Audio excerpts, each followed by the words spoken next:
This is the Black Journalists on Journalism podcast, a ZMC podcast production. And we are back with a fresh episode of Black Journalists on Journalism. Zoe Berry, my partner in crime, we're here with our special guest, Corey Johnson of ProPublica. Corey, how are you, brother? I'm doing great, man. How about yourself? Fantastic. Great to have you here. Yeah. Great to be here. Yeah, It's an honor. Honor is ours. Obviously, such a well-regarded reporter, investigative reporter. Corey, it is, I think, the first time that we are actually talking, and I have been following your career for some time from a distance. I have seen different stories and different, locations you've been in, whether it's been in SAC, whether it's been at the Marshall Project, certainly at the Tampa Bay Times, and now at ProPublica. So it's a really cool experience for me, I think, to hear from you and get to know you a little bit. And yeah, I'm excited about this conversation. I'm excited to have it, and thank you for following my career. I have moved around quite a bit, and it's been fun to do so. Oftentimes, too, you move around so you can get that money up. And, that's right. It's the best way. Yeah, I'm finally making some decent money after a nearly 20-year career of not making no money. So I'm glad to be here. I'm especially glad to have Corey on because he's got some Atlanta roots. Yes, sir. Yeah. Born and raised. And we'd love to get into obviously the beginning of your career, but I'd like to talk about the start early on, obviously after college with the Atlanta Voice. But you go ahead and get into how you got started wanting to be a journalist in the first place. Yeah, so it's interesting. I born and raised in Atlanta. I went to college at Florida A&M, FAMU, the Rattlers, and during my time there, I bounced around a bunch of different majors because I couldn't quite figure out what I wanted to do. I did engineering for a while, was sucked at calculus, and eventually said, okay, this math stuff ain't for me. Let me jump over here to this psychology. And I love psychology, loved African-American studies, graduated with that, went back home, and couldn't really get no job with that without having to go back to school. And in the meantime, I met a nice young lady. We moved in together. We had a child. We broke up. And then I'm doing what a lot of folks are doing with a child, no job. I was back in my mama's house, in the guest room, trying to figure out my life, trying to figure out what I was going to do. I think I substitute taught for a while, and that was crisscrossing 285, 85, 75 in traffic. Is that APS schools? No, these were DeKalb County. Schools, and did that for a while. Them kids was crazy, and I was about minutes away from choking one of them out, and I said, "Oh, I got to get up out of here." And so around this time period, 9/11 happened, and I was reading some books on Martin Luther King and the FBI, and it was just if you could see those books, I was scribbling all in the margins, and I was underlining and putting red. For me, I thought that the book left out all this stuff. I felt like the You were probably right. Right. Well, and so I Googled the writer of the book, who happened to be at that time a professor at Emory in Atlanta. And I just called him up cold and said, "Hey, look, my name's Corey Johnson, and I want to know all the stuff you left out, because I don't see nothing about the Atlanta Police Department and what they were doing." And so instead of him kind of brushing me off, he was amused, and he said, "You know what? No one has asked me about this in well over 20." So he gave me a name. He said, "Here's a name someone gave me. I never had a chance to run it down." So I took the name. I started looking up whatever I could look up. Turns out the man had died, but the last clip that I found showed that he had been a police chief in Smyrna. I'm giving you all this for a reason now. Oh, no, keep it going. This is the origin story. So like that. So I called Smyrna And I said, "Hi, my name is Corey Johnson, and I'm a student, and I want to get in contact with the Everett. His name was Everett Little. I want to get in contact with Mr. Little's widow." And they were like, "Sir, we don't give out that information." I said, "Well, in case you just change your mind, my number is," and I told my number, my name. They hung up on me. They just smooth hung up on me. So I didn't think nothing of it. But about 2 weeks later, somebody called me, deep voice, and I could tell they was a brother. And he said, "I understand you looking for Everett Little's widow. Here's the number." He left the number and hung up. So now I got her number. So I call her and I say, "Hey, my name is Corey Johnson. I'm a student. And I want to, interview you, talk to you about your husband." And she was just the perfect Southern lady. She says, "Oh, sir, I really appreciate your call and your interest. I'm busy right now. Can you call me back in a week?" Okay. So I called her back the following week. "Oh, sir, I'm so sorry. I'm super, super busy. Can you call me back like next week?" That went on for 6 months. 6 months. Every week I call. Every week she was too busy, but I could call back. Towards the end of the 6 months, she goes, "Sir, I can't talk to you right now. I fell off of a ladder and hurt my back, and I'm in so much pain. I can't even." And I said, at the time, I was into herbal teas. Don't ask me why. I'm weird, but I was in the herbal teas strong. And so I said, "Well, ma'am, you need to go down to GNC and you need to go, there's this tea, this called bladder rack or something. You go get it, get you a silver ball and buy the ball and get the tea. And then you put the herbs in the thing and you boil it and drink. You drink that, I guarantee you're going to feel better." And she's like, "Okay, all right. I thank you." Hung up. So I didn't call back the next week. I waited 2 weeks, called her 2 weeks. And it just go to show you, when you're in pain, you'll just do stuff, right?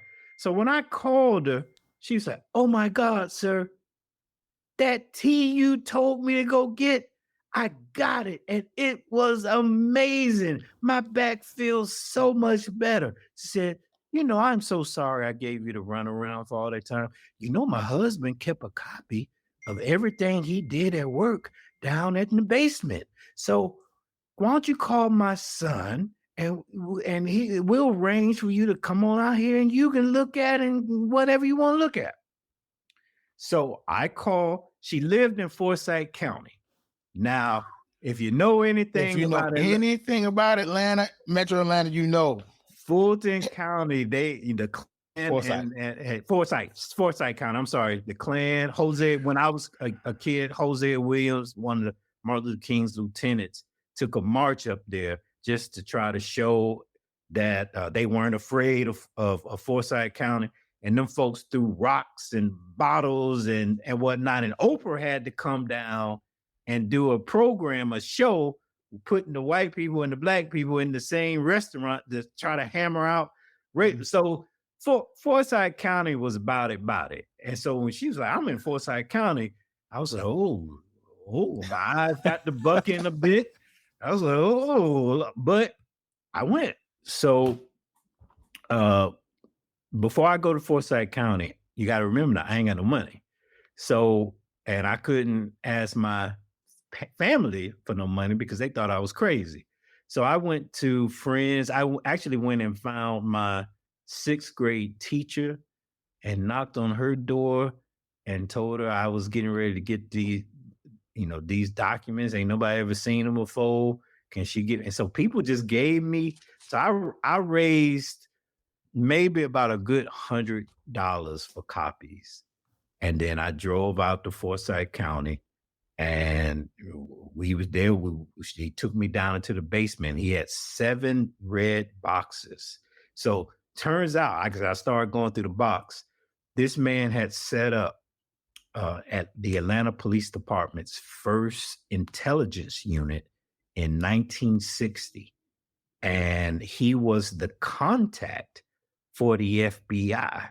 So he he had a big, thick file on the Atlanta University students because he would surveil all those students who were protesting they would go down to Riches and try to, integrate Riches. He was there watching that stuff. He actually had a thick Martin Luther King file that he had mostly burned, but there was one report left where he actually arrested Martin Luther King. They go to integrate Macy's downtown in Atlanta. He arrested him. It was the first time Martin Luther King had ever been arrested in Atlanta. This guy did it. And so these files, he had pictures. These things have never seen the light of day. So I'm copying all that. The other thing, he set up the Atlanta Police Department's first internal affairs unit. So he had thick files. He had pictures of cops in the bed with naked prostitutes, the whole shebang. Wow. Right. Now, I only got $100, so I kind of had to skip over the prostitute stuff to try to focus on the... Let's focus on the story. Right? So I get these papers, and then I go down to Emory, and I go find the professor, the King book, and I plop this stuff down on his desk. And he's looking at it, and he's like, oh my God, do you understand what you have? I mean, this is amazing. So then he immediately reaches over, grabs the phone, and calls somebody at the New York Times. Now, I'm not a journalist. I don't know anything about journalism right now, but I had enough sense to know that New York Times call could be bad. So I was like, oh, hang up. So he's like, let me call you back. He said, what's your problem? And I said, no, you can't call them. They're going to come in and take my story. They're going to steal my shit. That's exactly what I said. They're going to come in and steal my shit. Right? And so he said, okay, but we got to do something. This is just too incredible to just not do. So at the time, he was having regular drinking sessions with the managing editor of the Atlanta Journal-Constitution. So he calls the Atlanta Journal-Constitution managing editor, and they invite me to lunch. So I go to lunch. I got my little papers, and so it's the professor, it's the managing editor of the AJC, and he brings his investigative chief, the person over the investigation team. So they're all there, and I'm there, and I'm spitting, and I'm excited and moving around. And look at that, and this is what he did. And so then the investigative chief says, this is investigative reporting. And I was like, huh? What's that? Is there a job in that? Because I'm broke. I need a job. Right.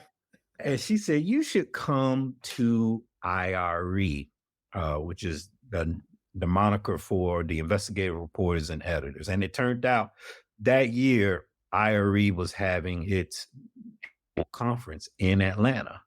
And so here again, so now I go and hustle up some money to get the little fee, and I go, and as I'm there, my eyes just bug out. I'm just like, oh my God, people in there who have gotten governors to resign and gotten criminal investigations, and I'm like, oh yeah, I want to get me a governor to resign. So I was like, this is it. Like, now I know what I want to do. So now I'm turning around to anybody. I want to be a journalist. I approached the Atlanta Voice, and I was like, hey, I want to be a journalist, Stan Washington. And he was like, well, why don't you sit with Hal Lamar? He's one of our best. And so then Hal Lamar was like, hey, come with me, young man. So for a whole month, once a week, I used to ride with Hal Lamar on all of his assignments and watch him, and he would just break off some of the journalism game to me. Meanwhile, I'm begging the AJC, like, let me come in. I just want to do anything. Like, I'll sweep up. I'll make up. But I want to be a journalist. And so then they did me kind of like Everett Little's widow. She was like, okay, that's nice. Why don't you call me back? They did allow me. The managing editor was so impressed with my research. He did allow me to come into their library and to see if I can find some stuff in the AJC's library that could help my research. So they let me come in like at 1:00 in the afternoon.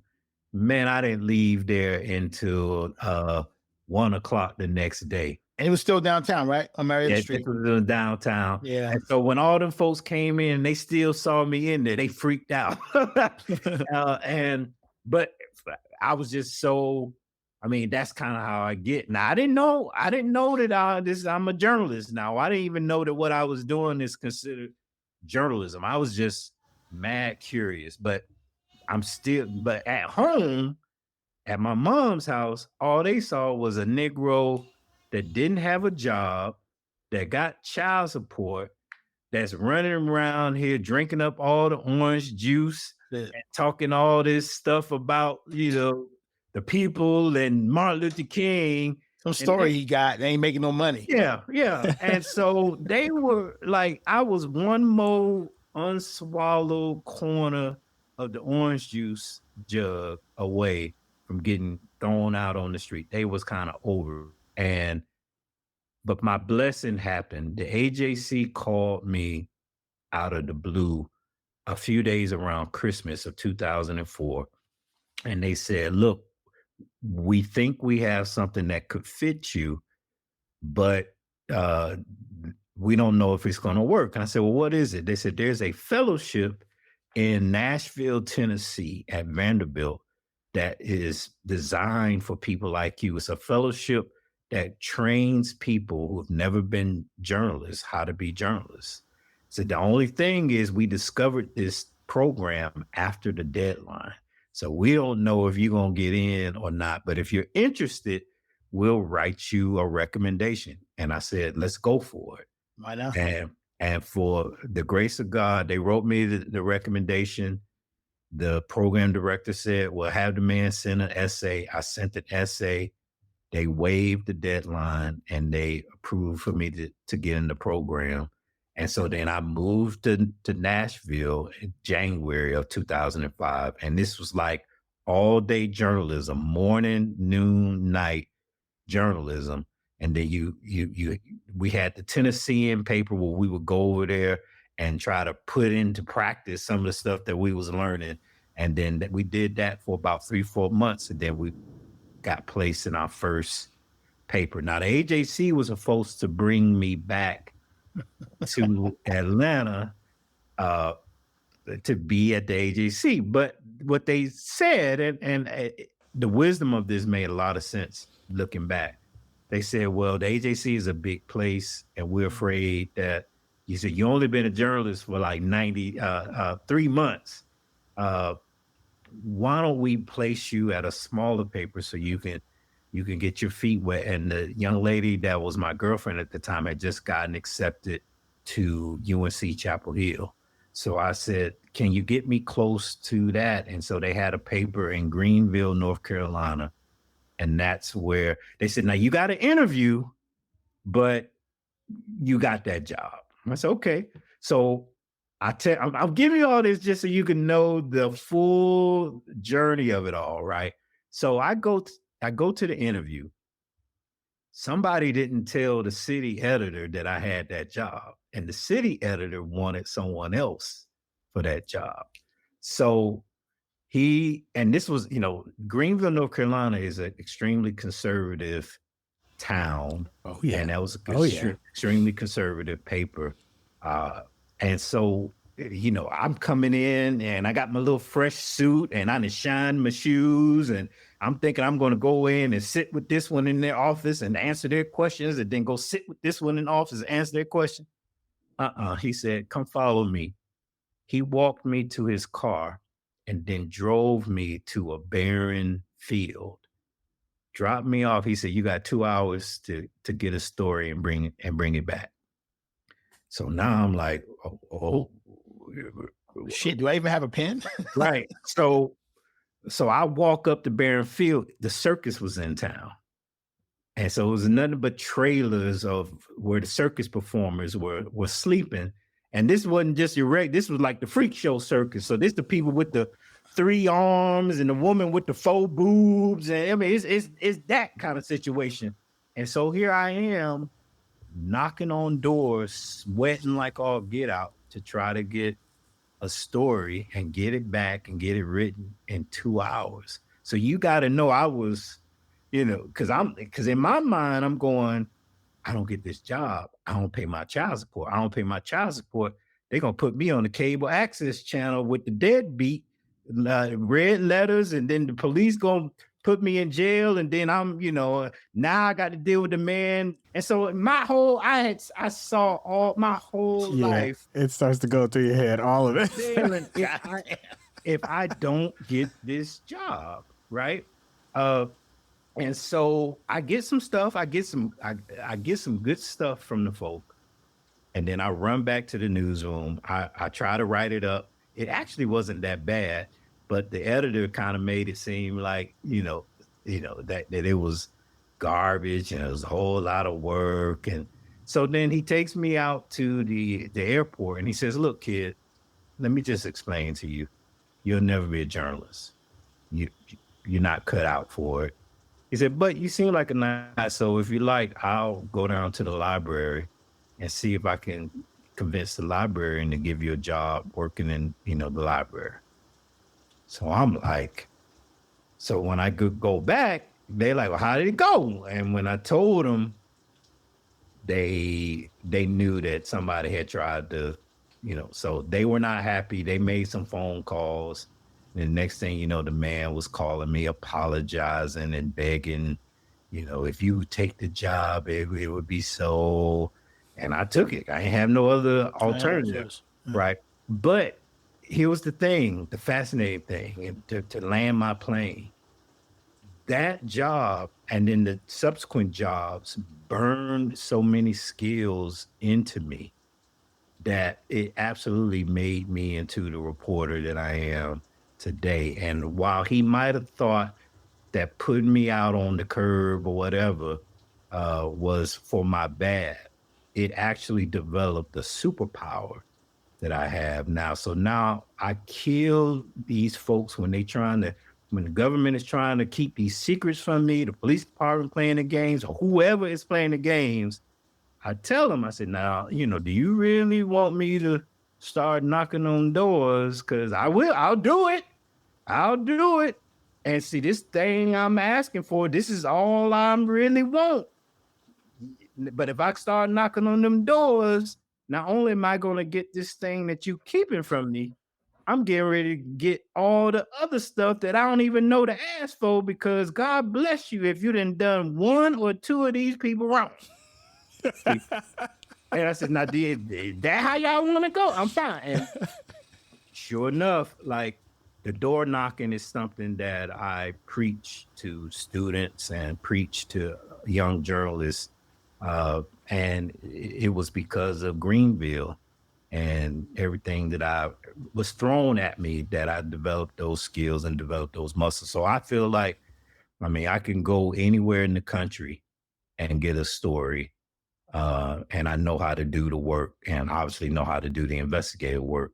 But that was because of all the various times that people threw curveballs at me. In Greenville, they straight up told me, "Nobody's going to want you to be an investigative reporter, so you should just give that up. Like, that's not going to happen. And all you're going to do, you're going to be resentful because you're not going to be able to do what you want to do."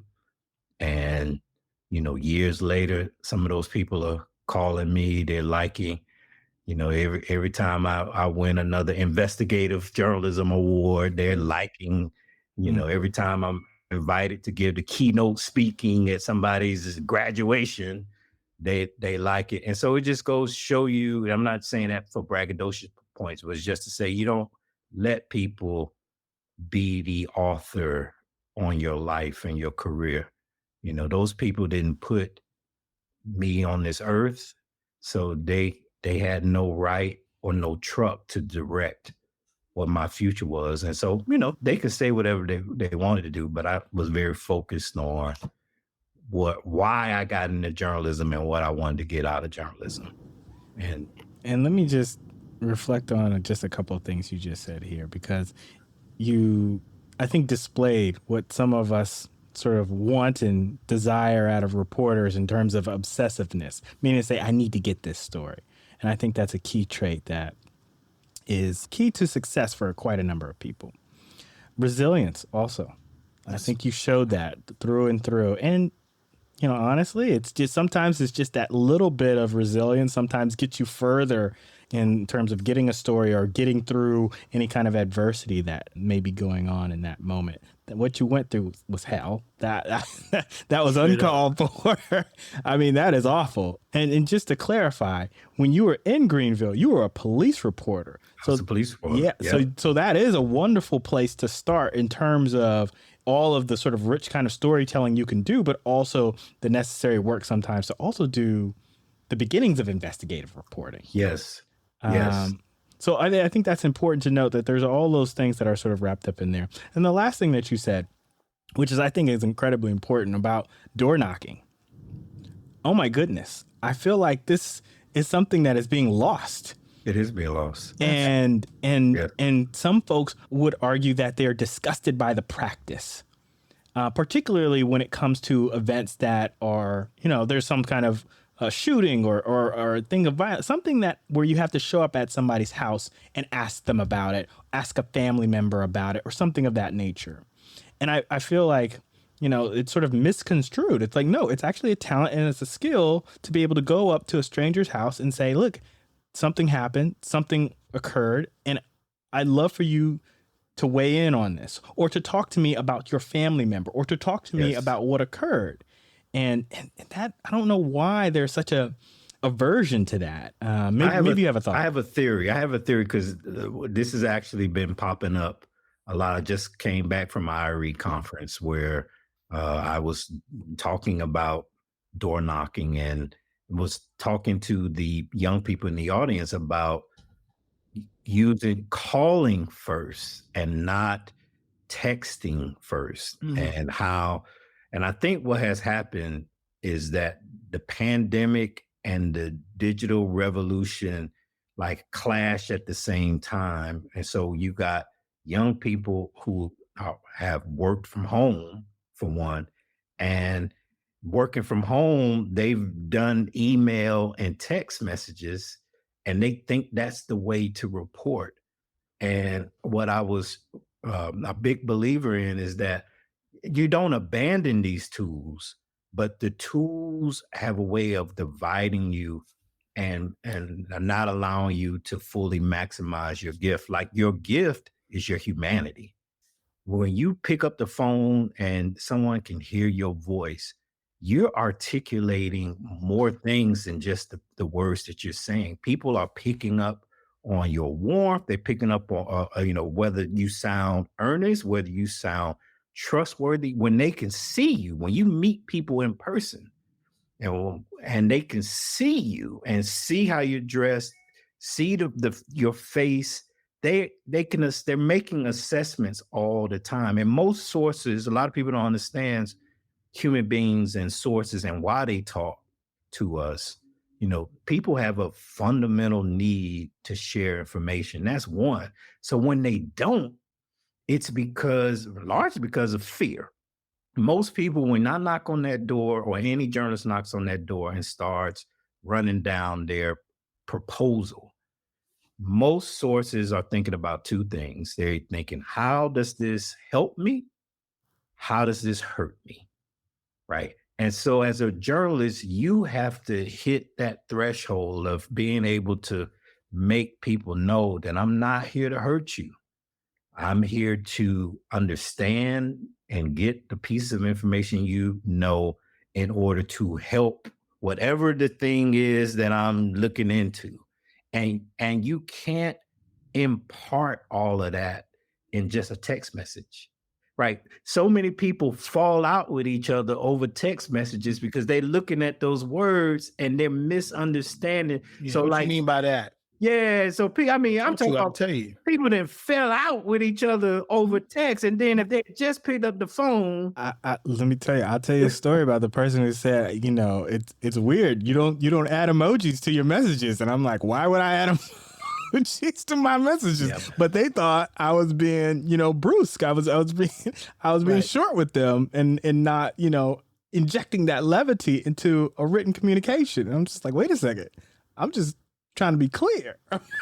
So you're right. You missed something in all of those reasons. So convenience, the convenience of the tool has seduced a lot of journalists away from the human connection part of the business. And the human connect, like I can't stress enough, data is important. Being able to scrape websites and all this stuff is important. But journalism comes down to the relationships with people. It's a people business. It always has, it always will be. You need that person to get you that data. You need that. You can't get away from it. So that means that as all journalists have to be working on their people skills. And we got a lot of antisocial mother freakers in journalism. Oh, right? Boy. A lot of people who don't really like people, who actually want to hide behind the computer and hide behind the text and the phone, whatever. So that's a whole nother. That might be an understatement. I think you're absolutely right. There's a lot of people that are in this business that don't want to talk to other people, and it doesn't make sense to me. Not at all. Well, I think the hardest part of what we do is talking to people we don't know. It's easy to talk to you brothers. I know y'all. It's hard to talk to that random person. And on top of that, what I'm talking to you about isn't even good. Especially, I need you to talk back to me. I need you to tell me something. That's hard. What has happened also that we're also running up against is the gap. The news literacy gap is probably the widest it's ever been in this country. Right. It's never really been great in Black communities, but there have been decades where it was better. Now you got your average Black person, when you think of news, you think of TV, right? They don't even think of the print side or even the radio side. Even they think of TV, and so a lot of times I'm having to convince people truly that I am not the police, right? Like on the lead story that exposed all those hundreds of folks who were getting poisoned. And so I'm thinking, okay, I see that the majority of this plant is Black, Latino, and immigrants. So I'm thinking, okay, I'm Black, they're Black. I'm going to at least get a good, intro conversation, maybe, over some wings or whatever else.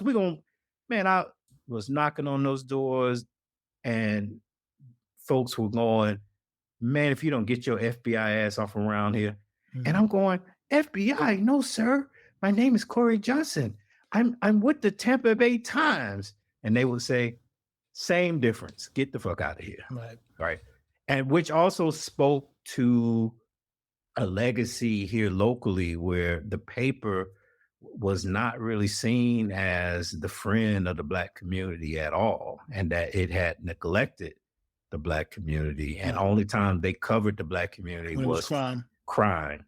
Or, some famous Black person is in town, or, it's a Civil Rights Month or Black History Month. Right. But short of that, most folks saw the newspaper as the enemy. So that was a huge hurdle that I had to overcome as part of that reporting. Is that, you still feel like that's the case right now?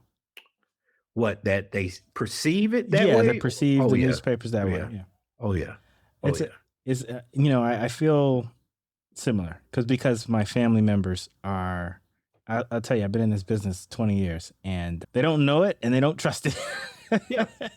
You know what I mean? Like it's just difficult to talk about it in that sense. And so we usually avoid it when we're in together, but it's weird that it's still that deep of a problem. And I feel like the only people that do read, particularly Black press and newspapers in general, are those that are of a different generation, obviously.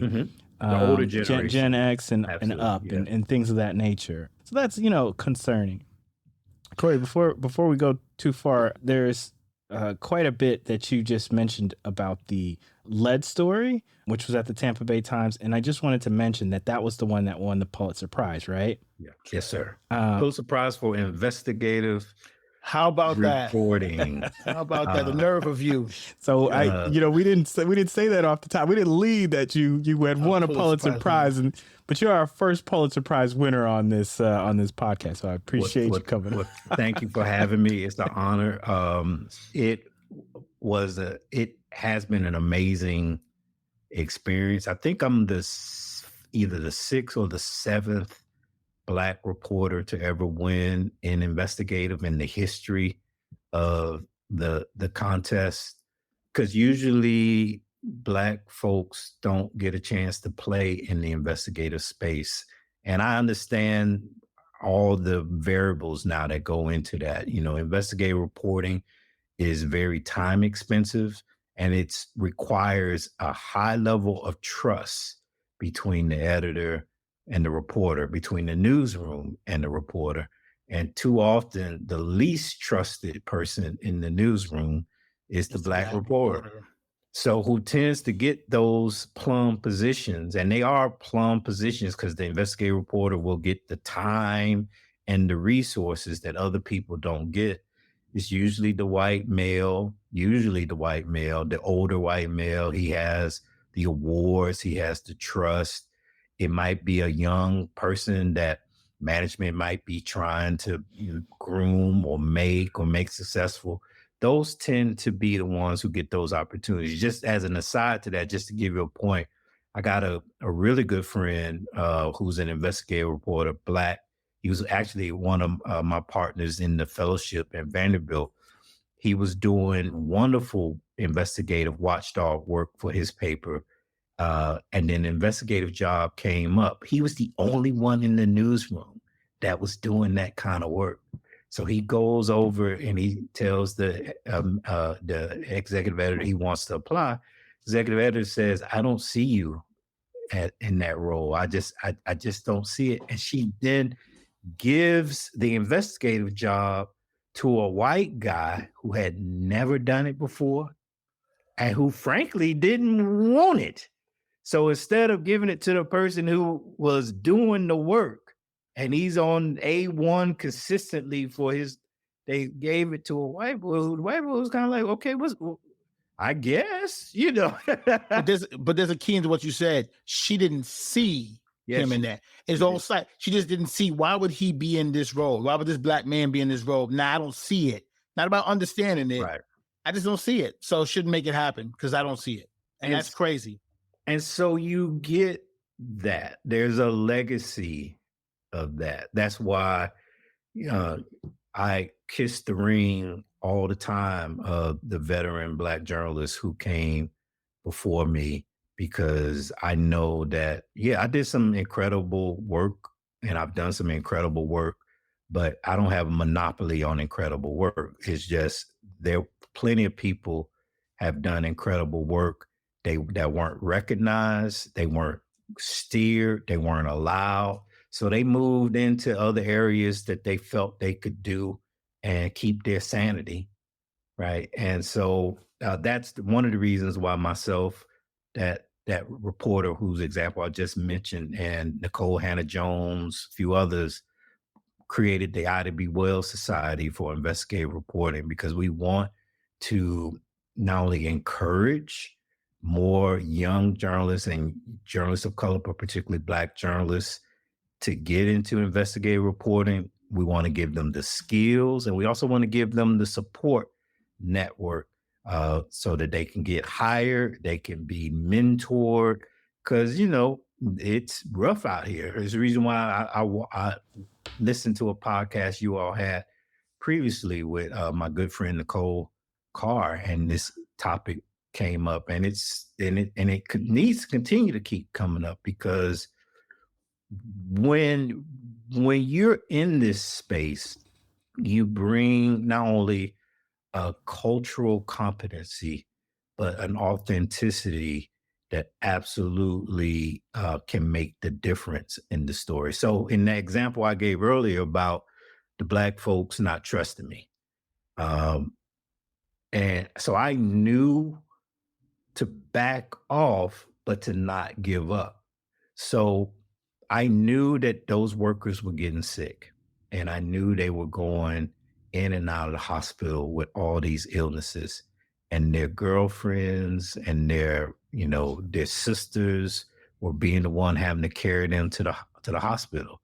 So when certain folks would block me, I would call the sister and I would say, "Hey, this is who I am. This is your brother I got some information that could absolutely, and I would sit with them and I would show them. So one of the things that happened, and I know I'm jumping around a bit, but one of the things that happened that broke that story wide open, it's a private organization. So you can't use the usual tools that investigative reporters use. You can't use Freedom of Information Act laws. You can't get any of this stuff. But one of my techniques that I use on any story, I go try to find out who governs this space, and then I go try to find out what the rules of the road are.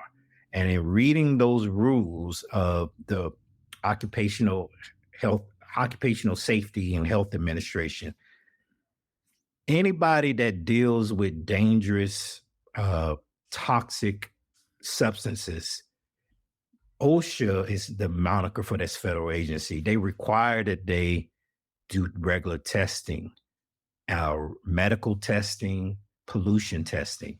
They require that they hire a doctor to make sure that people aren't getting sick. And so they're tracking all this stuff. But they also give these folks the ability, the workers, to get all of these records, including the company's pollution testing. And so no one had ever tried that before. So I went out to a few friendly workers and said, hey, can you get your records? I'll help you with putting together the language, but could you get your records? I mean, these are your records, not me. But if this works and you get them, would you share with me? So a few did. And then once we got those records back, we could see that the pollution levels were 200, 300 times higher than the federal limit, sometimes 100 times higher than what the respirators that they gave them could even protect against. We could see them getting hired. Well, right before they got hired, they did all this testing and they were fine. We could see them within 2 weeks getting lead stacking up in their blood. And then we could see them getting sick. So I got a few to allow me to share their records, right? And so then I would go to the sisters and go, hey, look, I think something is happening to your brother. Here's what's happening. These levels here are far higher than what the law allows. And nobody has told these workers that this is what's happening to them. So he's walking around with his spacesuit and his respirator, and that respirator ain't doing a damn thing to protect him from that lead. So he's just swallowing up that lead and he's getting. So she then picks up the phone and said, the man here trying to help you, why you doing that damn man like that? Right.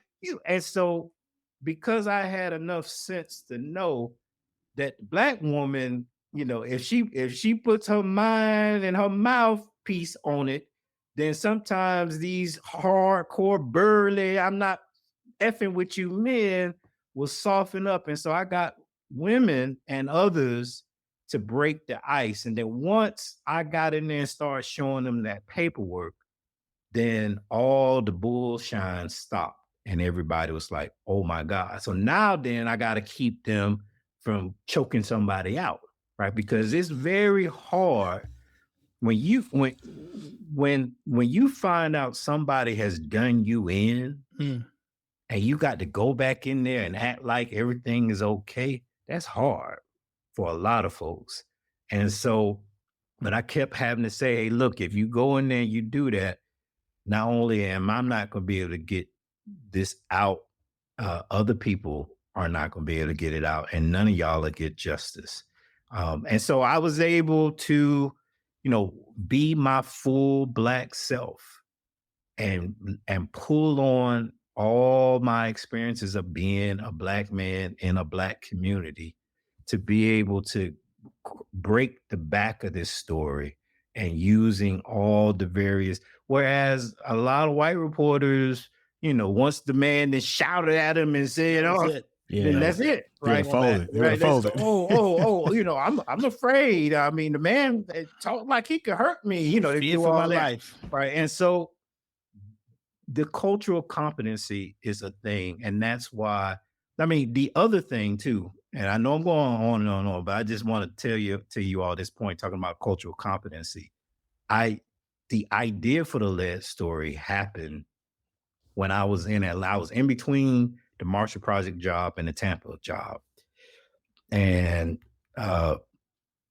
my high school, McNair High School, was on the news they were closing the school down for a day so they can test the water fountains for lead, because the Flint story was big, and all those images. So as part of my background, my mom's side all grew up in Flint, Michigan. And as a child in the 80s, one of my most powerful memories was going up to Flint to grandmama's house and drinking the water, and the water smelling and tasting like dog shit. And so as a kid, you go, what's that? Ain't nobody caring nothing about, oh, just drink it up and shut up. It's good for you. It's water. It's good for you. Right. So that bad smelling water imprinted on my mind as a child. Like, I used to hate to go up. I love going to see my cousins, but I hated getting that water. And in fact, the first person that I ever met that had bottled water was my aunt. She had a water cooler in her home and bottled, and we're talking 82, 83. Right. So at this point, people are cracking on my aunt and joning her. Oh, you think you buying water? What kind of fool buy water? She thinks so it was all of that, but she knew. She worked at General Motors at General Motors plant, and they were dealing with that water early on. And that water they would use it to cool down the equipment. It was rusting out all the equipment and causing the equipment to break down. So GM, I'm going on it, but it's just to say, so I go fast forward back to Atlanta, and I'm seeing lead and I don't know anything about lead, but I'm seeing those images. And so I'm going, man, could I have drank some of that back when I was a child? So now I'm looking up lead, and I'm finding out all the things that lead can do, just a little bit of lead. Like, all you need is 3 coffee grinds on your finger, and that is enough to permanently brain damage a child. Right? Lead it don't play. And particularly when it gets into your system, the body thinks it's calcium. So as soon as it gets into the blood, sends it everywhere that it would send calcium, including the brain. So lead likes to attack the frontal lobe, which deals with IQ and impulse control.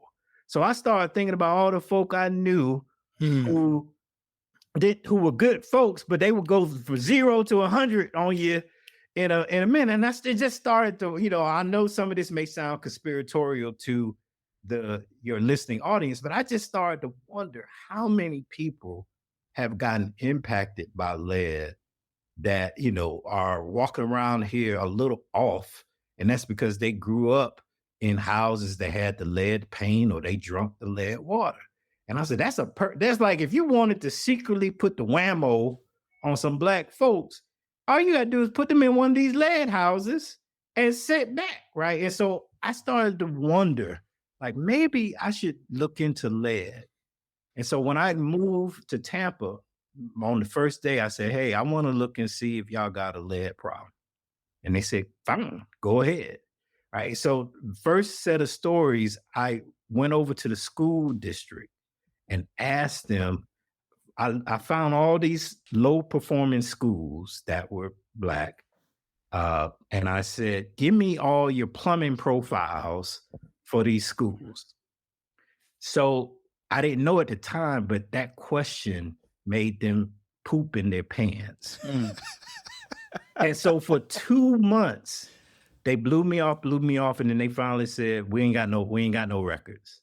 But what they didn't tell me was that question made them secretly hire a firm to go test. And when they tested, everywhere they tested, they found high lead in those water fountains. They found high lead in the sinks in the cafeteria where they prepare the food.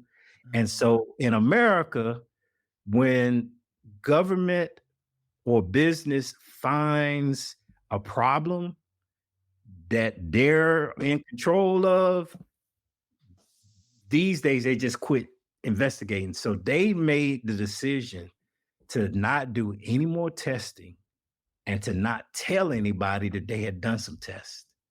So they tested like the 12 schools I asked for. They had hundreds of schools. They, I'm exaggerating, maybe 80 schools, but they had a lot more schools they should have tested. They didn't do anything. So here I am bouncing around on another story. And somebody from the community said, "Hey, ain't you the reporter, man?" I was like, "Yeah." "Then you asked the school district about something or another about lead or something?" And I was like, "Yeah." Now I'm wondering how they know. And I'm like, "Yeah." And they say, "Bro, you need to go back over there." And I said, "Well, what's going on?" He said, "I think they did something. You need to go back over there." And so you ain't got to spell it all out for me. I've been shamboozled by some of the best of them. So I went right on back over there and said, "Hey, I filed a legal records request for your results, and you said you didn't have none.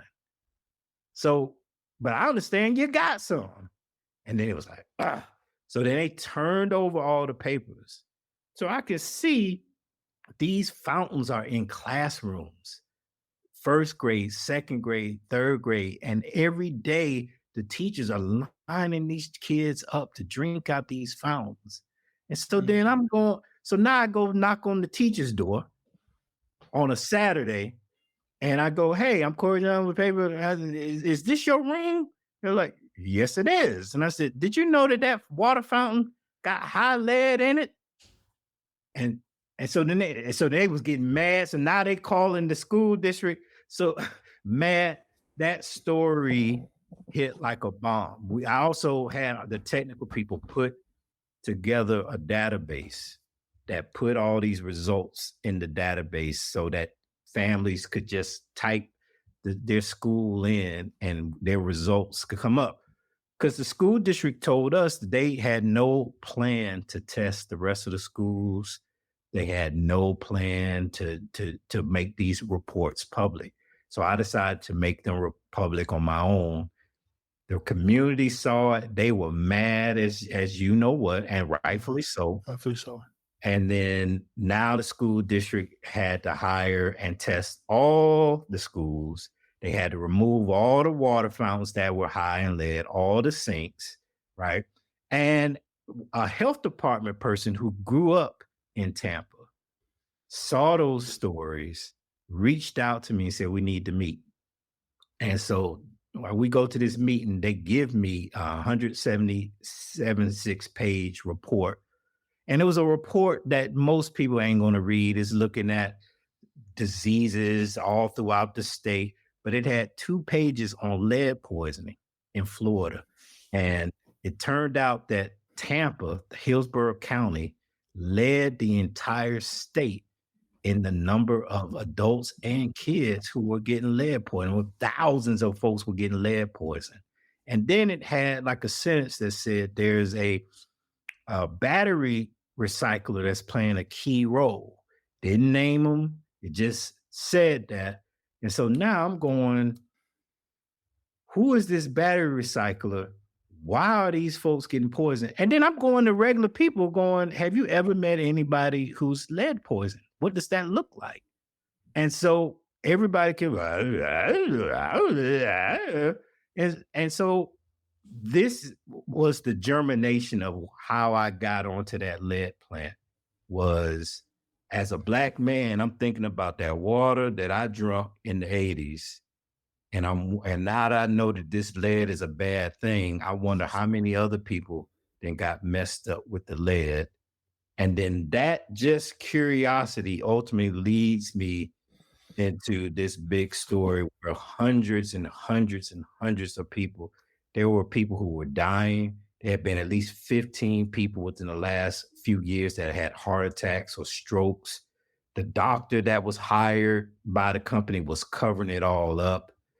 And so when that story finally dropped, the impact on it was immediate and substantial. It's still going. So this is the first story I've ever done that I got calls from people from Wall Street who they had loaned that plant money. And so now they see that plant looking bad and they see the videos that we put up and whatnot. And so now people say, so how many more stories you planning on doing on Wall this? Street analysts doing their job. Yeah. And I said, oh, we're going to be reporting on this for at least 2 more years, 3 more years. I'm on this 24/7, scaring the mess out of them. Yeah. But what ended up happening, Standard & Poor's and Moody's, the 2 major credit raters, downgraded that plant. Well, Moody's downgraded the plant's credit rating, which now it ups their costs. Now they got to pay millions more out in the marketplace to force them to make changes. The OSHA came like within a week and did an investigation, a 4-month-long investigation, and then confirmed everything we found, hit them with a $300,000 fine, which was the most they've ever done in Florida. Clearly, they could do more, but it was the most that they've ever done in Florida. The county regulators went in there and did an investigation, and they hit them with a near $1 million fine. What's my guy named Benjamin Crump, the famous civil rights attorney, came down, signed up 100 workers, and then 5 other different law firms came and signed up workers, and those lawsuits are working their way through right now. Then, the CEO resigned, the vice president of the plant resigned. These are all people, mind you, who were saying that the story was fake news when it first dropped, right? Yeah. All these people. So it's just to show you that from a curiosity to doing the work, it could have like tremendous real life results in people's lives. And that's the thing that I really want more of us to have that feeling. Because I promise you, when you dig into one of these stories and you write it up and then you see things happening in society just off of you writing some stuff down and hitting send, you don't want to go back to covering the Strawberry Patch or the Jay-Z concert, or the Hawks got a new draftee. Can you no diss to any of that journey? That's all worthy. Different feeling though. But it's a whole different feeling when you can see, you actually like changing lives as a result of some words you put together on a paper, right? And I would just add a story, a lifetime in the making. I mean, if you're talking about, drawing all the way back to your experience there in Flint, Michigan, and drinking that water yourself. I mean, you said it, cultural competency. That's direct life experience. Then that's also, let's, be real about it, tack on a little your obsessiveness when you get a story, when you get a bug in your ear, when you get something that you're like, I want to look into this.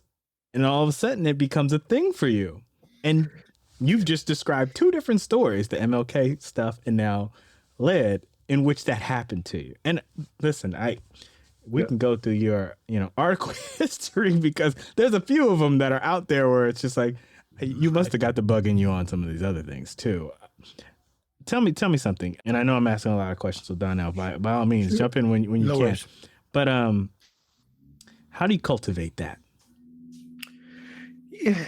So you got to bottle this up, man. We got to sell it.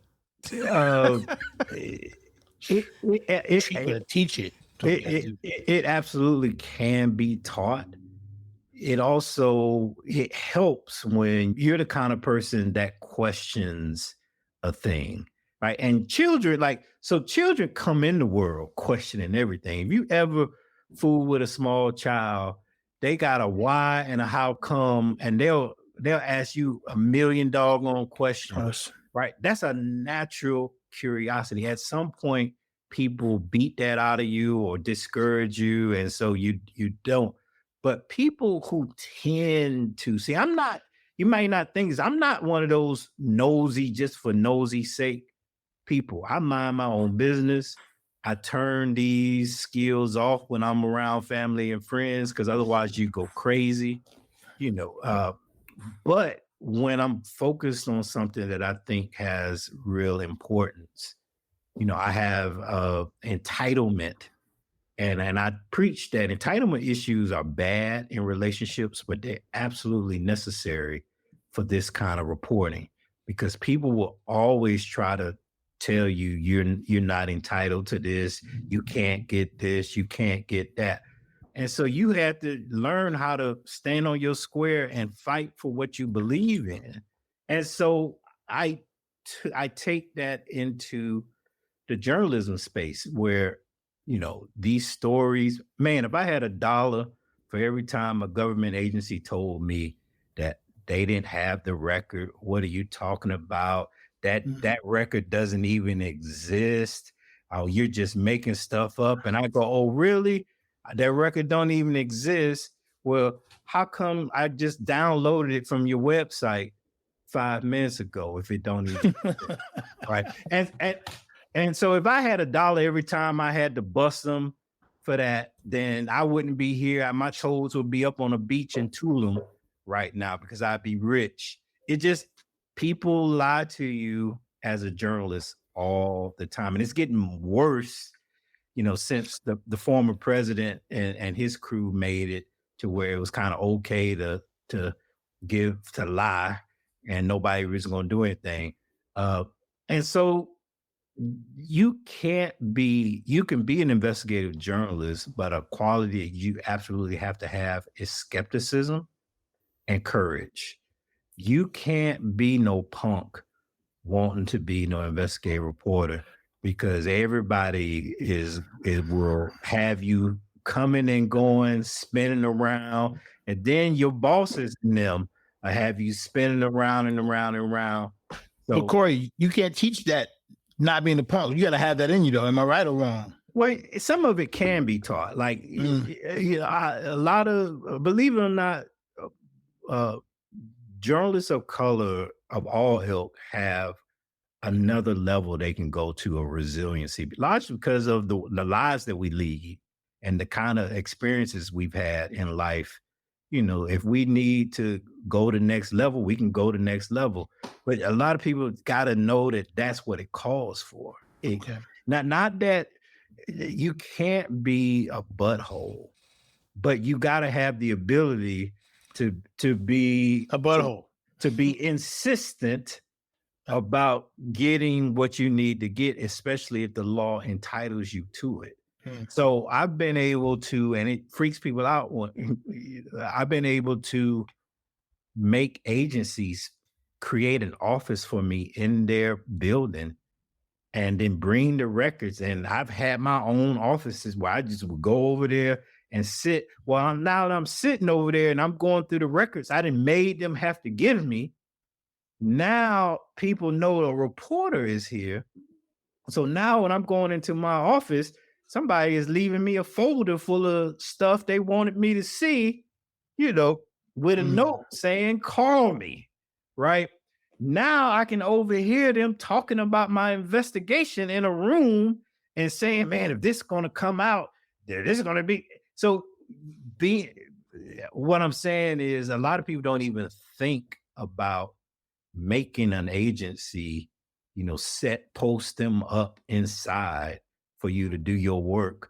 But that's something you absolutely could do. Like, so it's just to say, yes, these things can be taught, but you also just have to be a person that says, why not? Right? Why not? Like the lead story was built upon, we ended up getting 100,000 records that had never been seen before. A lot of them were medical records, confidential records that you're not entitled to see under no law, right? But if we didn't get those records, how would we been able to then expose the fact that they were poisoning these people without their knowledge, right? And so your average person will go, well, I'm scared to get those records. They're confidential.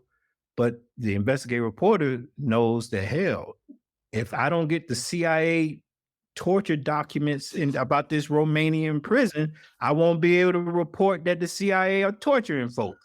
If I don't get these medical records, I won't be able to tell people that they're poisoning folks. Like, we get to see what things truly look like. And that gives us a level of access that your average person don't have. And you can't be afraid of that. Like, there are people that I'll never reveal in any interview, in any story. Those folks are going to their grave because I made a promise that if you trust me enough with your story, I will keep you confidential, and I'll stand on that to where I go to jail if I have to keep your identity secret. Like, that's the relationship that the investigative reporter has to have, and that's the grit you got to have about what you're doing. I absolutely, as you probably can tell from my voice, I absolutely see myself as the auditor for the people. I'm the when I tell public information people this all the time when they, start trying to run that game. I say, look, sir, you can tell me what to do if I worked for you. But since you ain't paying my salary, you know, I got to do what I got to do for my readers. And the last I checked, that Constitution, it don't say flag, but it does say press, right? And so I'm the people's auditor. My job is to audit you and tell the people what the hell I see. And so you're going to give me that record because you got to give me that record. In fact, my tax dollars paid for the record. It paid for the computer. It paid for your desk. It paid for your seat. And so if anything, you need to turn that record over. You need to be giving me a refund check for all this honorary stuff you talking on my phone, right? You gotta have that, right? Otherwise, these people, have you falling for the banana in the tailpipe. Yeah, I mean, at the end of the day, I mean, some of these folks, they think that if they put up enough, fight, that you'll give up. And I think that's their game plan, their goal most of the time. I think that you always have to have the threat of the lawsuit in your back pocket. Some of these, government officials want to hide behind that they don't want to give up some documents, some records that are absolutely available or should be available to the public. And so that always has to be in your back pocket. It's like, look, the law's on my side. You want to go to court and, do it. Let's do it. But I think it's exceptional to hear about your story of convincing to get, people to get medical records for you, which you have to have, some courage, let's put it that way, to ask people for. It takes some out of the box thinking to say, let me find a different way to go about this. And as you pointed out, once you start getting a few, the dam starts to break as you start sharing that information with others. And all of a sudden now you have a fuller picture and you're able to tell a story. I know we're over an hour or so, and there are a couple more things that we want to talk about. Sure. One of those is this dire need for more Black investigative reporters. And the Ida B. Wells Society, fantastic outfit that you have co-founded with a great number of journalists. And I think it's unclear where the Ida B. Wells Society is right now because of this situation at UNC. If you could provide us some clarity on that and also talk to us a little bit about what's next for developing the next crop of Black investigative journalists. So Ida B. Wells Society's its new home is Morehouse, and you may have saw in the press here recently. The organization had a ton of money. The organization has been blessed with a lot of people who want to see this organization succeed. They want to see more journalists of color and Black journalists in the space, and so the donations, the grants. Nicole Hannah-Jones also is, among other things, a very talented recruiter of love and resources. A lot of people love her, and rightfully so. And so the organization has a ton of money. That's our money. But when you're working in these university spaces, which Ida B. Wells had a university home, the university was like our fiscal sponsor. And so the money was in the university accounts, but it was our money. University can't touch it, but it's in their accounts. And so when the organization made the decision to leave UNC to go to Morehouse, UNC was supposed to release that money. And then when it got time to releasing the money, now UNC don't know an email, they don't know a phone call, they don't. And so that put the organization in a bind from the standpoint of being able to have the money for certain programs to kick off in the summertime when school gets back in. But that's a temporary inconvenience. Nicole and some of the others did some stories exposing UNC about that. And so it's at Morehouse. We also that'll be announced in a few weeks or so, maybe sooner, have a new incoming executive director that we're all excited about. And so big things are coming for the organization at Morehouse, and we'll start getting our programming back on track. The thing about it is sometimes it's a chicken and egg question. A lot of editors or hirers will say, I want to hire somebody for investigative reporting, but I don't know who they are. I've never, seen their work.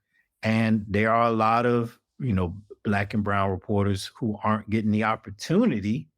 Therefore, they are not developing the skills so that they can step into those roles. So one of the things that we wanted to do as a society is to cut the excuses out by building skills, but also building a network so that when folk make those calls, and a lot of us get the calls all the time or the emails asking for candidates, that we have a network, a database of tracking folks who have gone to the trainings, whose stuff that we've seen, that we can absolutely recommend and put them in the pipeline to get hired.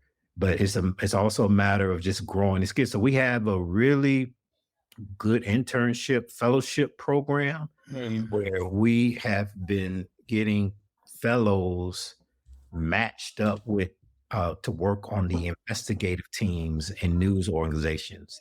So we have fellows on the New York Times investigative unit, the Miami Herald investigative unit, and so on, where they can actually shadow investigative reporters and learn from them on real live jobs, all the things that go into doing an investigative report. And some of those fellows are just now getting jobs and doing some great things. So it's going to take time.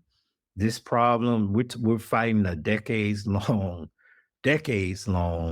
neglect problem, but we're beginning to see where bits and pieces here and there of folks who are, breaking forth and going to have bright futures.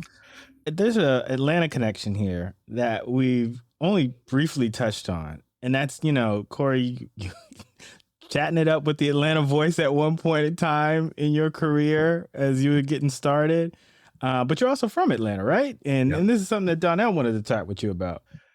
Just your origins, being from Atlanta, and then ultimately learning a little bit, anyway, of your time with the Atlanta Voice and Hal Lamar, who's one of our legends. Yes. Just one more time for the show, briefly talk about that opportunity you had to ride with him. And let me also just say something about Atlanta that I began, as the more I've traveled, I didn't really realize the benefit of growing up in Atlanta until I went to other places. A lot of people don't believe this when I say this, but I'm a 70s baby. I was literally born the week that Nixon resigned the presidency is when I came in the world. So my mom is fond to say that Nixon was going out and I was coming in.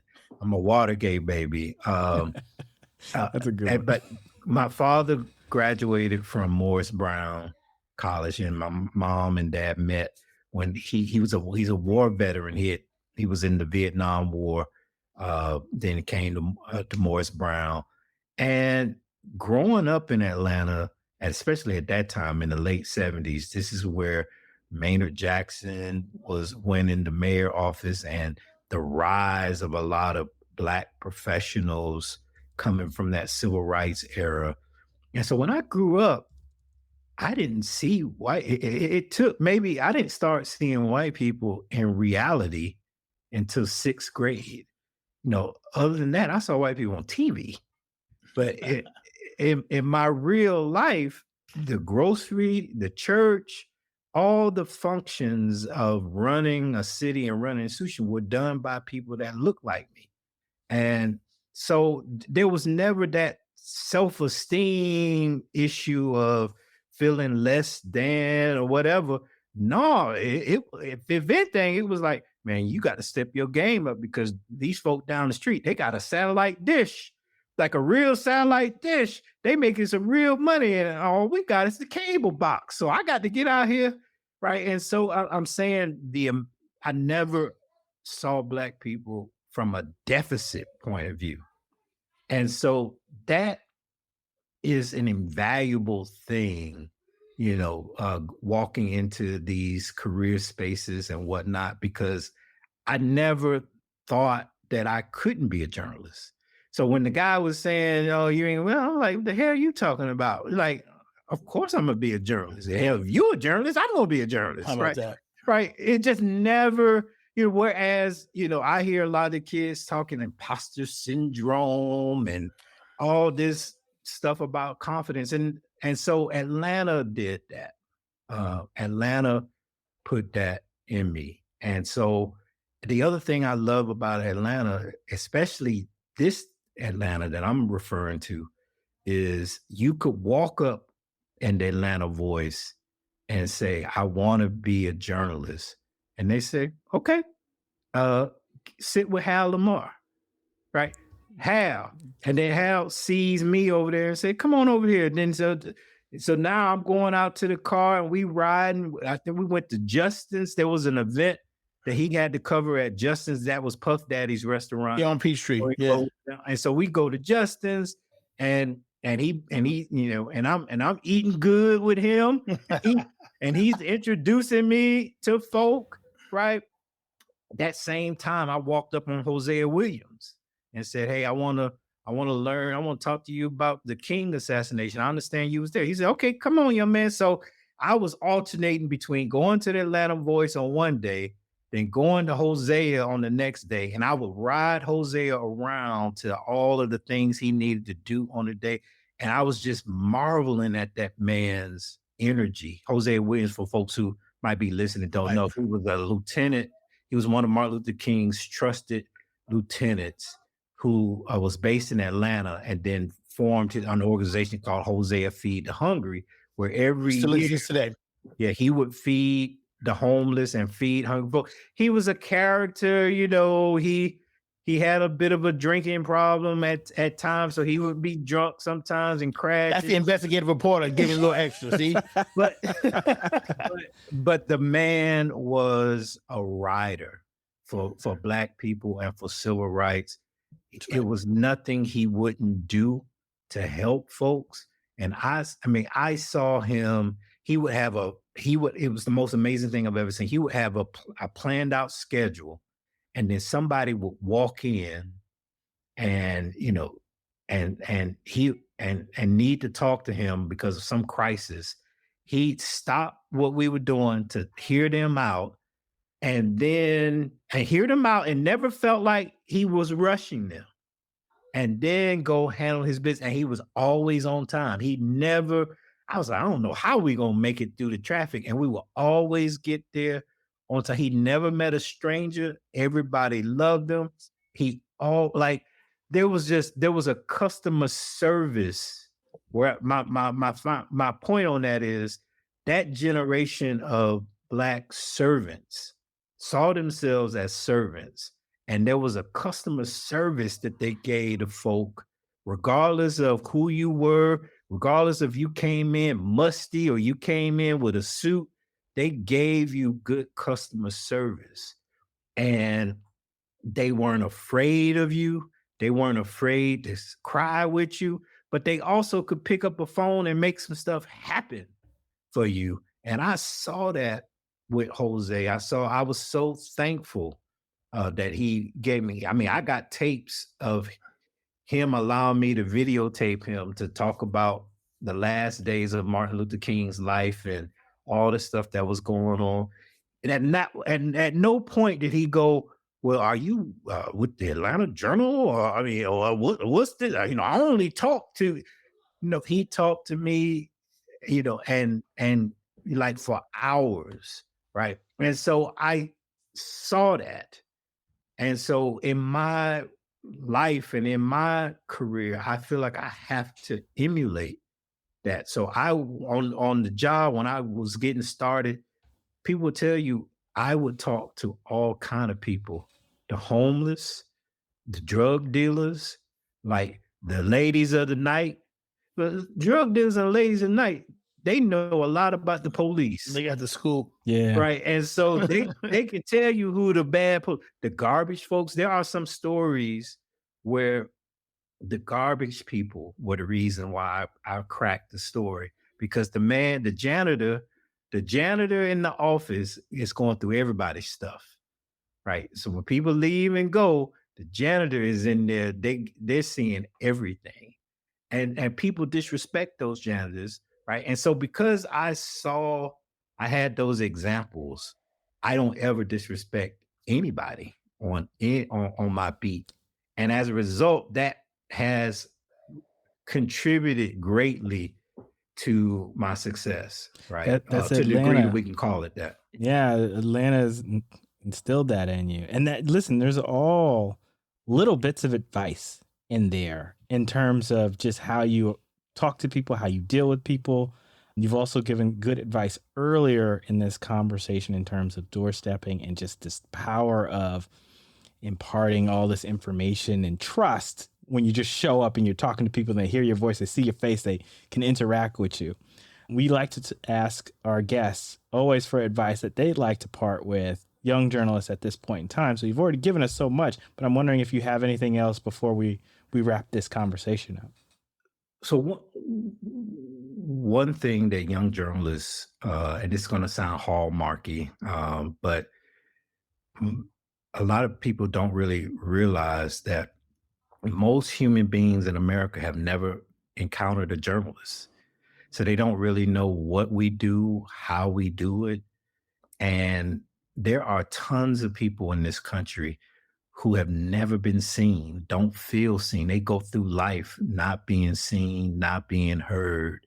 And so one of our gifts, one of our greatest powers, if we choose to use it, is showing up and listening to people's story without judgment, just listening. And people, when they feel heard, it does something to them. It does something for them. Even if you write a story that they disagree with, the mere fact that you heard them out, listened to them, considered them, talked to them, showed them respect, it goes a long way. And so I can't preach enough the need to put these tools in their proper place, whereas they've kind of dominated the space now. And like at the conference that I just left, young journalists, 5 young journalists came up to me and said, "Isn't door knocking unethical?" And I said, "No, sir, that's our job. It's not unethical." I said, "Surely there's aspects to it that if you did it in an unethical way, it could be bad." I said, "But most human beings are still wired to be civil and cordial at the door." Right? People don't think that. Like some of the most hardcore anti-Black, anti-liberal, I've knocked on those doors and those folks were courteous and kind and heard me out and ultimately ended up becoming sources in the story. And so I just say, people start talking about what can we do to save journalism? One of the things to do is journalism has to show up for folks. and show up for folks in a way that not only do they feel heard, but they feel served. And right now, there are whole communities that have been excluded from the journalism process that don't know a journalist, ain't never seen one, and ain't gonna see one no time soon unless young journalists and the ones who are still surviving change their ways and do something about that. So that's my parting tip. I'm a boil that down to get from behind the keyboard. Get from behind the keyboard. Put the phone down. Yeah, put the phone down and get out there. Ain't no stories. Ain't no stories sitting behind the desk. Your stories are out here in these streets. I feel like I've heard that one before. There ain't no stories behind the desk.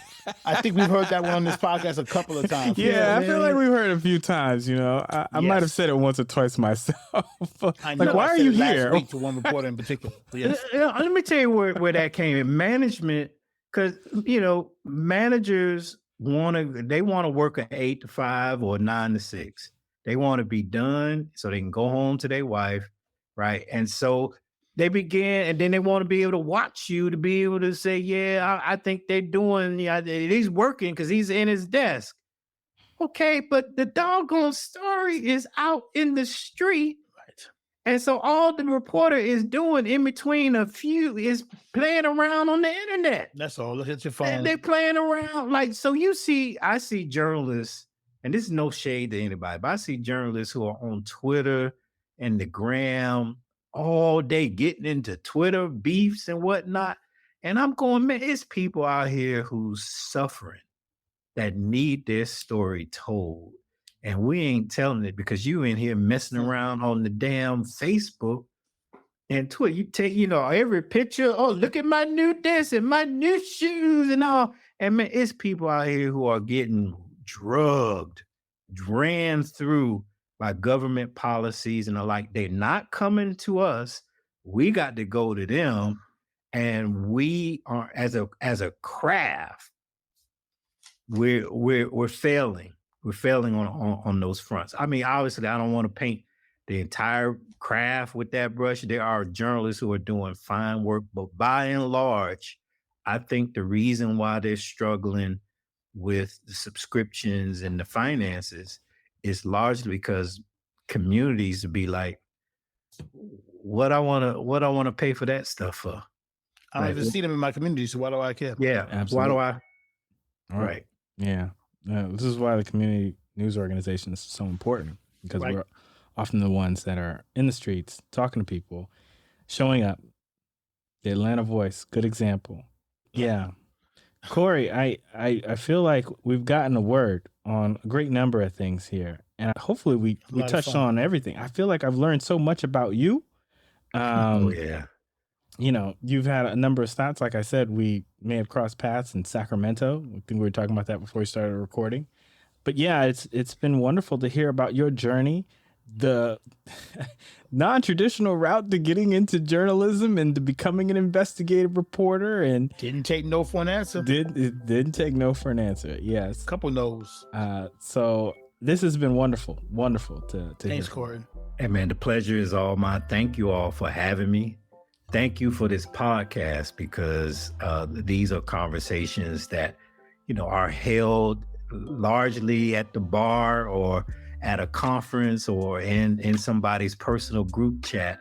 But these are conversations that I think are immensely important for the larger public to hear. And so thank you, both of you, for putting this together to serve in this way. It's a huge honor. Anything I could do to help, I definitely want to help. Well, Corey, thank you so much. I appreciate it.